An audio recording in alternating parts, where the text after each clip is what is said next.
Magandang hapon. Pag-usapan natin sa araw na ito ang aralin patungkol doon sa susi ng buhay. Sa aklat ng Deuteronomy 30 verses 19 to 20 ay sinasabi dito, "Today I have given you the choice between life and death, between blessings and curses." Sa verse 20 naman, you can make this choice by loving the Lord your God, obeying Him, and committing yourself firmly to Him.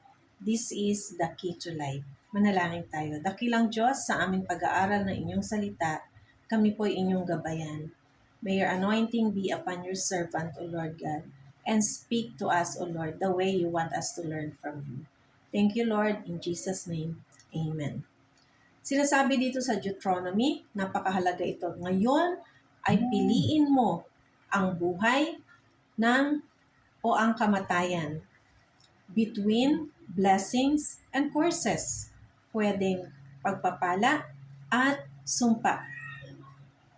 Then, you can make this choice by loving the Lord. Sabi dito, pwede mong piliin na mahalin ng Diyos, sundin ng Diyos, at ipagkatiwala ang iyong buhay sa Kanya. Ito ang susi ng buhay. Ano nga ba itong susi ng buhay na tinatawag natin? Tayong lahat dito sa mundo ay araw-araw gumigising, magtatrabaho, matutulog, gigising ulit, magtatrabaho, matutulog. Cycle lang ba ng buhay? Sabi sa pag-aaral, sabi ng Science and Nature by Frank Graf, sabi niya, 226 decisions daw natin ay focus sa pagpili lamang ng pagkain. And then 35,000, dami no?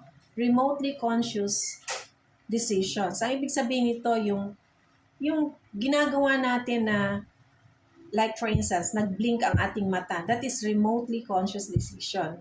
Hindi natin ito control 100% at hindi ito nangangailangan ng malalim na pag-iisip, hindi ito nangangailangan ng malawak na pros and con. So like for instance, nilagay mo yung kamay mo sa kanan, ipinatong mo sa kaliwa, yung mga ganon, no? Or tumalikod ka sandali, yumuko ka sandali, umakbang ka. Pag tinotal mo raw lahat yan, yung mga klase ng ganyang desisyon na tinatawag nilang remotely conscious decisions ay maabot ng 35,000 sa isang normal adult. Kahit ngayon pag-open ng ating bibig, kasama yon sa binibilang. Samantalang ang normal naman daw na bata, no, yung mga nasa toddlers up, ay gumagawa ng desisyon na nasa 3,000 na desisyon sa isang araw. Ganon daw karami. Pero ano nga ba ang choices na gusto ng Diyos para sa atin? Tinukoy doon sa aklat ng Deuteronomy, gusto ng Diyos na piliin natin ang buhay, hindi ang kamatayan. Ang blessing at hindi ang curses o yung tinatawag nating mga sumpa. Kasi ito ang aklat ng Deuteronomy, tinutukoy dito yung panahon ni kay Moses na nire-review nila lahat ng mga batas na ibinigay ng Diyos sa mga Israelitas, yung 10 Commandments at ang iba't iba pang panuntunan sa buhay. So sinasabi dito na binibigyan ng instruction ni Moses ang mga Israelitas na piliin ninyo ang buhay.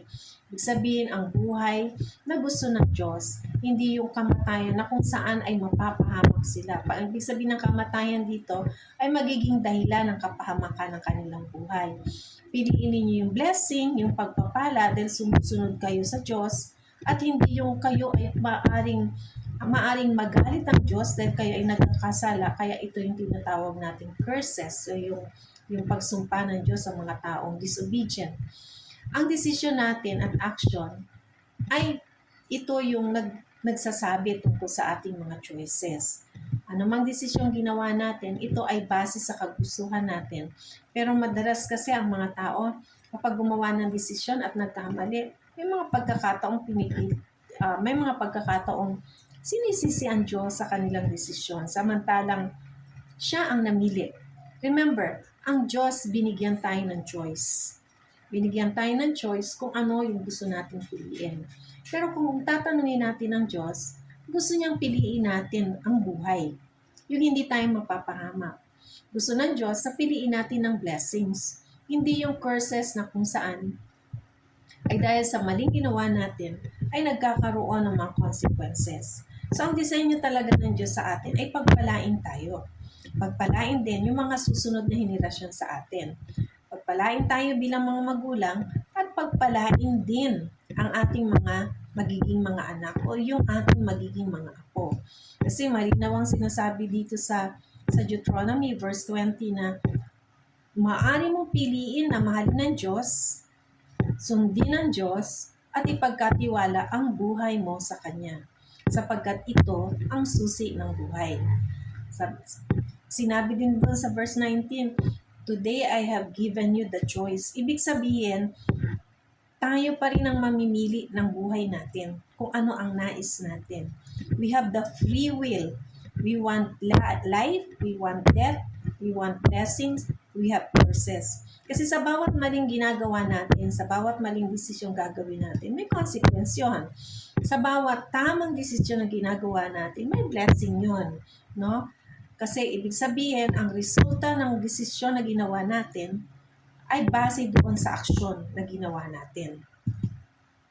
So, life is not a series of chances. It's a series of choices. No, hindi naman by chance ang buhay natin. Ito ay base rin doon sa mga pinili natin. Kaya yung sitwasyon natin ngayon sa buhay, ito ay base din doon sa pagpili natin. Kaya ipanalangin natin na magkaroon tayo ng tamang discernment kung ano nga ba ang tama at mali. Pero ang tao ay magkakaroon lamang ng tamang discernment for what is right and what is wrong kung meron siyang personal na relasyon sa Panginoong Hesus. Kasi sa katotohanan, ang lahat ng tao ay nagkasala. At wala ni sino mang karapat-dapat, no? Upang abutin ang kaluwalhatian ng Diyos. Lahat tayo ay makasalanan. Pero binigyan tayo ng susi ng buhay. Sabi nga, ang pinakasusi ng buhay ay mahalin ng Diyos, sundin siya, at ipagkatiwala natin ang ating buhay sa Kanya. Napakahalaga ng tatlong ito. Mahalin ng Diyos, sundin ng Diyos, at ipagkatiwala ang ating buhay sa Kanya.